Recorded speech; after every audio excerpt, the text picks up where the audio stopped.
All right, what up, guys? Welcome back to another episode of the Living the Dream podcast. Today on the show, we have Brandon Cordoba, who is the owner of iloveshinyobjects.com and helps people be more productive at work. Brandon, how you doing? Good. How are you? I'm doing well, man. Thanks for asking. And we'd like to jump right in. So if you could start with telling us a little bit more about yourself and what you like to do for fun, that'd be great. Well, I have a family. I have two kids, young, 3 and 5 months. Really A young. wo- yeah. Um, Recently moved back to Texas. What I like to do for fun. I guess chase my son everywhere. No, I like to rock climb, bike ride, nature, spend time at the beach. Very outdoorsy type of guy. I got you. I got you. There we go. And tell us a little bit more about iloveshinyobjects.com. Oh, okay. Well, most people who get easily distracted, they struggle to be productive at work. So at iloveshinyoptics.com, um, we made these productivity courses for them that help them build habits and routines that help them out for the rest of their career. Okay. Okay. And these productivity, I noticed you said courses. You have multiple courses. Are they focused on certain things, each course, or? Yeah, everything from time management, how to focus better, um, prioritization, delegation, when to multitask, when to single task, um, all kinds of stuff. Yeah. I gotcha. I gotcha. And with these courses, do you have any coaching as like a higher ticket offer, consulting as a higher ticket offer, or do you kind of stick with the courses? Yes, yeah, on the back end, if people need additional help. So they kind of match up with accountability partners. And if they need a little more help, then we can fine tune with coaching. I gotcha. I gotcha. Okay. Well, tell us a little bit more about your motivation in life. What gets you up and keeps you going? Well, I love my job. I love helping people basically. Um, I, I I have an amazing wife that's very motivating. Um, I have amazing kids too. I mean, they're just like so full of life and laughter. And so I guess I just have really good people around me. I love my job. And we had to move back, but we used to live in the Caribbean. So I love where I lived. I don't know. I just had like a simple life, but it was really sweet. Yeah. Yeah, absolutely. And so, what does your day to day look like selling courses? Because I know those are kind of like a one off. You make them, and then people kind of go through them. Is your calendar full with coaching? Are you more just spending time with the family nowadays? Like, what does that look like? It's definitely more time with the family nowadays. My daughter had a heart condition, so we had to move back to Texas, and she's had to have multiple heart surgeries. So my wife asked me to take some time off work, so I've taken off. I don't know, last 4 months or so. So no coaching right now. I gotcha. I gotcha. I'm sorry to hear that. Yeah. Is your daughter okay? Uh, she's all right. She's kind of in between surgeries, so this is kind of the tough spot right here. But she's happy, she's smiling, and she's full of life. It's like it doesn't matter how hard it is, like Yeah. she I don't know, she doesn't focus on the pain. She just focuses on being with us. Just brings her so much joy. It just lights her up, and she gives us the biggest smiles when she sees us, and she holds my little finger tight like she's giving me a finger hug, and she just loves the family, loves spending time with us. And it's just um it's amazing the way she views life so differently than the way I view it. But Yeah. Yeah. Absolutely.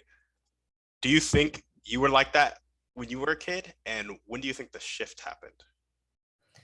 I could definitely see it with my son. I was so much like my son when I was a kid. The shift happened probably as I got into school.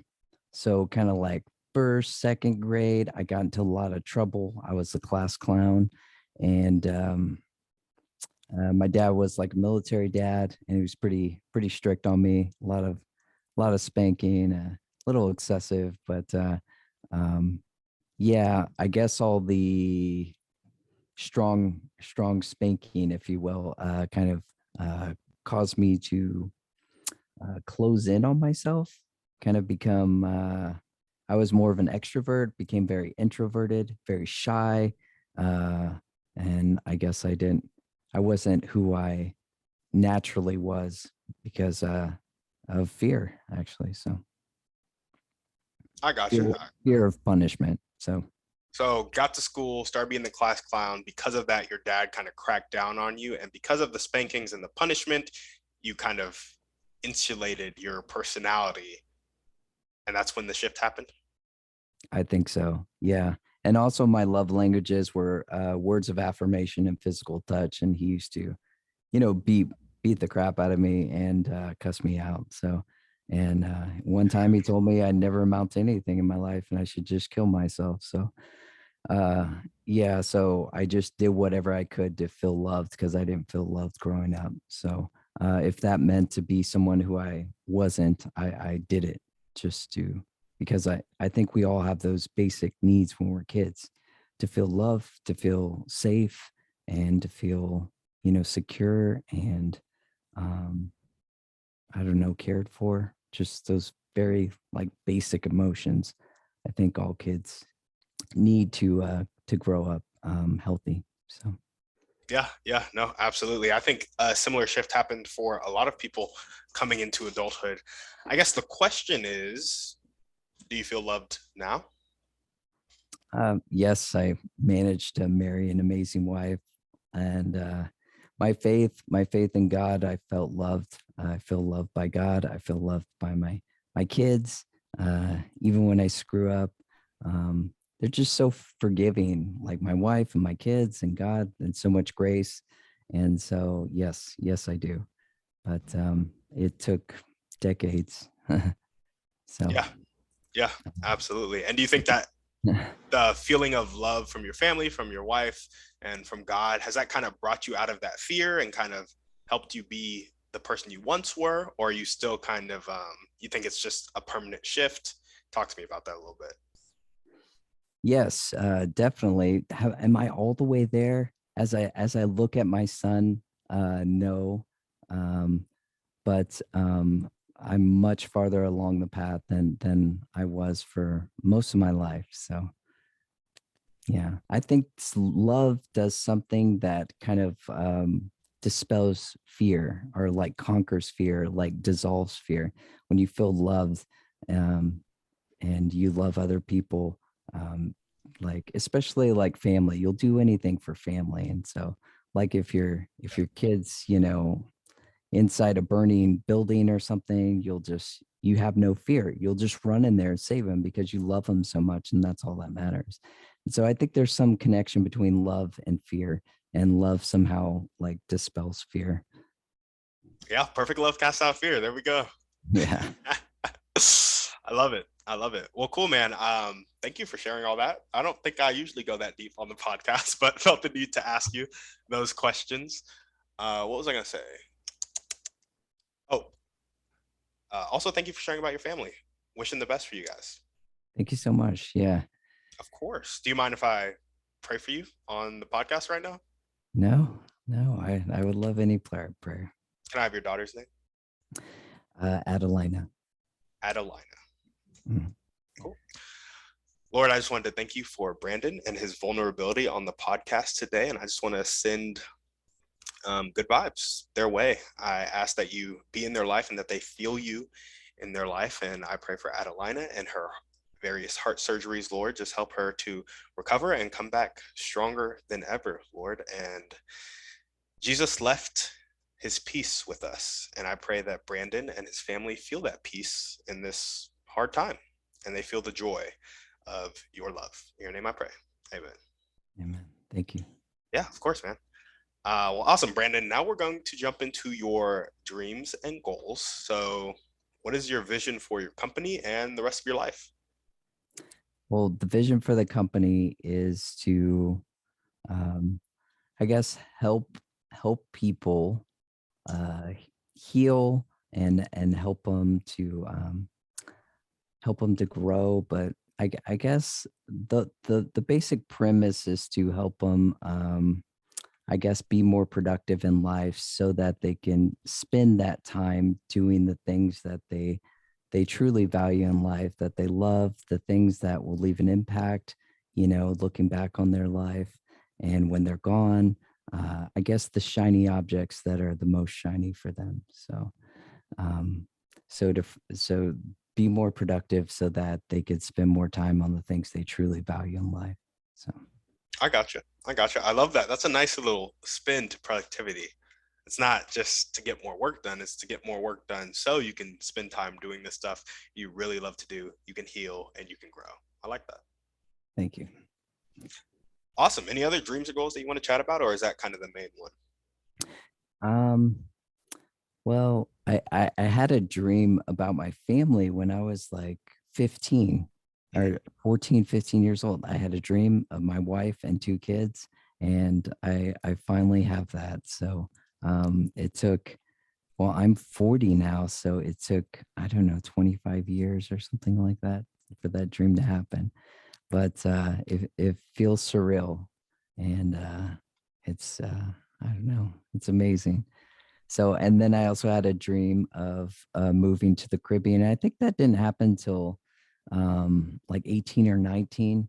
I went on a cruise around the Caribbean and I just fell in love with the different islands and the water and stuff like that. And so hopefully we'll move back soon. We're looking at different properties. So, and we'll see. Well, there we go. There we go.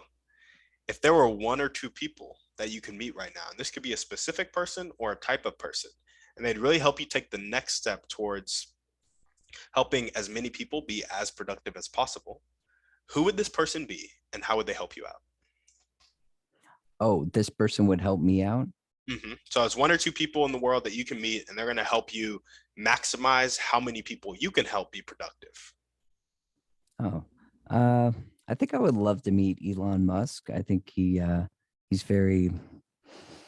I think he just sees things differently than most people do, Yeah. and I definitely wouldn't follow all of his productivity advice because I think he works like 20 something hours a day. So, but yeah, I think he has an interesting take on things. And who else? Um, Maybe one of the old school guys like Brian Tracy or John Maxwell. Mm, there we go. There we go. Now, this next question is a little weird. Name the most important one or two things that everyday people can do to help you accomplish your dreams and goals. So you meet Sally, and you're like, Sally, help me make more people productive. How is Sally going to help you? How is Sally gonna help me? Wow. Wow, this is a tough question. Like I've never how is Sally gonna help me to be more productive? I I I guess I would just say um if they know anyone that needs to be more productive, to go to my YouTube channel, watch some of my videos, see if you like my content, and then you could go from there. Um, but if I was giving specific advice or if they had a friend or something that needed some help, uh, she could, you know, send them my number. And if it's something, you know, small, specific, then they can, you know, talk to me or, yeah. There we go. Some referrals. Well, awesome, Brandon. Now we're going to jump into our Thriving Three. And the first question is, what is your favorite book, movie, or podcast? Pick one. Book, movie, or podcast. A recent movie, I just saw that new Top Gun movie, Oh, the yeah. sequel, Maverick. Oh my gosh, I love that movie. Like I love the first movie, but I don't know. It's been so long since I saw it. Yeah, definitely love the second one. I used to watch the first one all the time, and my mom said, "How many times are you going to watch this thing?" And I told her forever. It's like the guy on Sandlot, but Yeah, yeah. yeah. So I love it. Top Gun Maverick has now been mentioned on the podcast three times. oh wow, So it is a very popular movie. Good yeah, job to the Maverick cast. yeah, it's amazing. Yeah. And what is one way you like to take care of yourself? Um, Probably spend time with God and exercise. Yeah. Love it. Love it. or just sometimes just getting a date night with my wife and just spending time with her. That's really rejuvenating too. You guys have a favorite place that you like to go? Yeah, it used to be the beach. So yeah, we used to live right on the water, so we used to just go to one of the beaches right by our house. But um, now here, we have a lake in our subdivision, so that's nice. Yeah, The sun kind of sets right over the lake, so it's pretty. there we go. And what is one action step you can take right now or continue to take if you're already doing it to, 1 second, I blanked for a second, to meet Elon Musk? There we go. Oh, well, I was thinking of investing in a company that has ties with him, and so maybe I would talk to the owner and see if maybe I could have a serendipitous meeting if he's going to be somewhere and I could be somewhere, and I guess that's how I do it. There we go. There we go. Love it. That is a creative way. I've never heard that way before. A lot of people say Elon, Oprah, etc., but that Okay. is a first. Love it. Love it. Well, now we're going to jump to our final series of questions.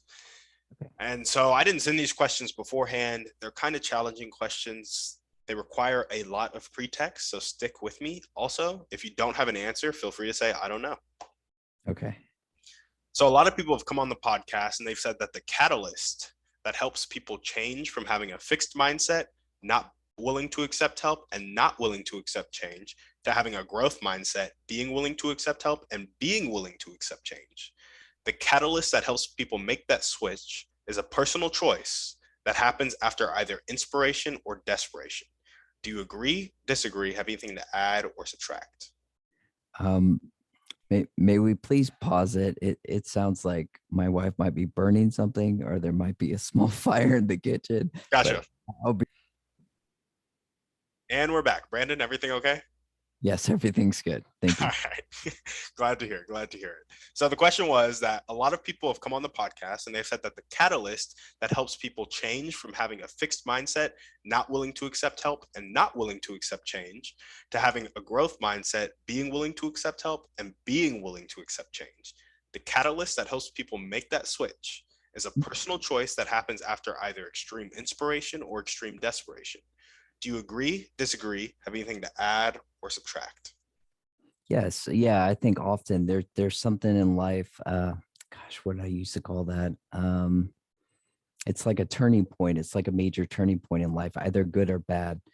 I used to call them something, but yeah, oftentimes in those, I guess, um, in order to almost shake up that fixed mindset or break away, um, the hardness of that mindset, it takes something, something to, yeah, that catalyst to shake it up, to break that mold and to allow people to, um, um, I guess, be willing to look at things differently. Yeah, Yeah, or be willing to self-reflect, to change, to ask for that advice, or talk to that person, that or dream again, or hope again. So yes.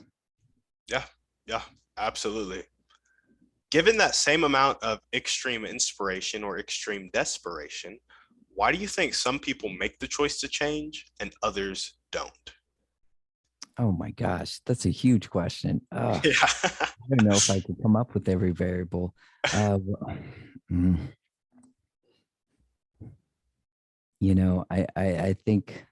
I think the timing has to be right. So I think the reason people have fixed mindsets is often from their parents and their childhood. And so maybe how involved or how much they've self-reflected on their life.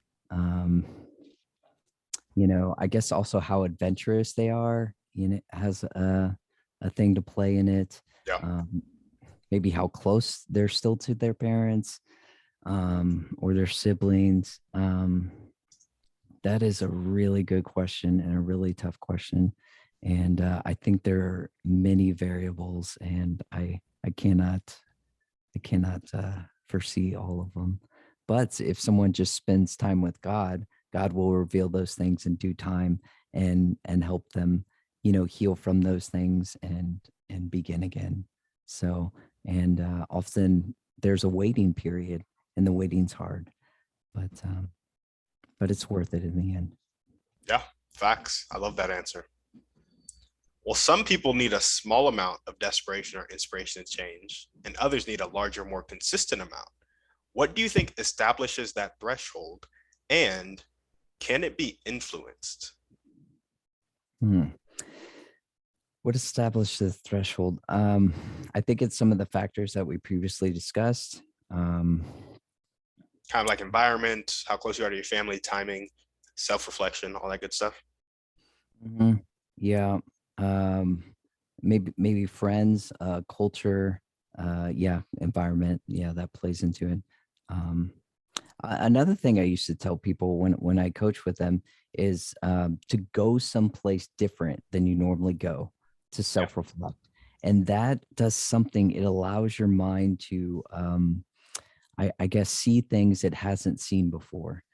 Just the completely different environment. So if you grew up way up north where it's always cold, go down south to the beach or mountains, etc. So um, what was the second part to that question? Can it be influenced? Can it be influenced? Um, and okay, what was the beginning of the question? What do you think establishes the threshold of how much inspiration or desperation somebody needs? And can that threshold be influenced? So could I come to you and do something or create an environment or say something or make you feel something that influences that threshold? Right. The change in environment can influence it. The right mentors can influence it, and someone who has gone through whatever experience that person needs to, I guess, heal from in order to make that change.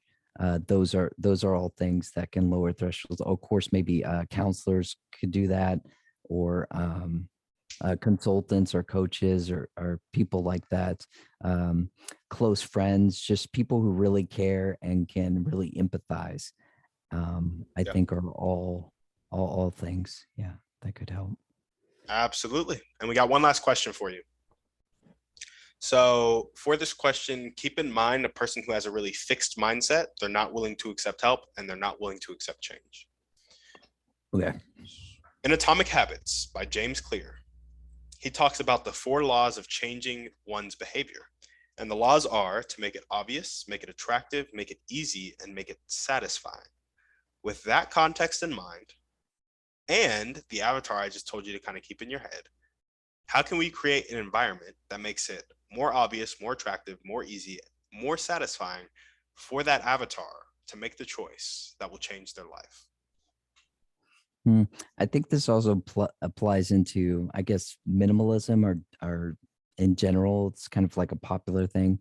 So in your environment, creating healthy habits that will allow you to do it. So I think even in his book, he talked about something like if you wanted to read more books or something, if you had like a comfy chair, put the book right like on the chair and have like nothing else around it. So it's that trigger that and have those kind of, I guess, environments all over your house are the places you are mostly. So it could be work and home or wherever you spend the most time. Create those healthy triggers or those healthy habits and routines, and think of ways that you could just minimalize everything else.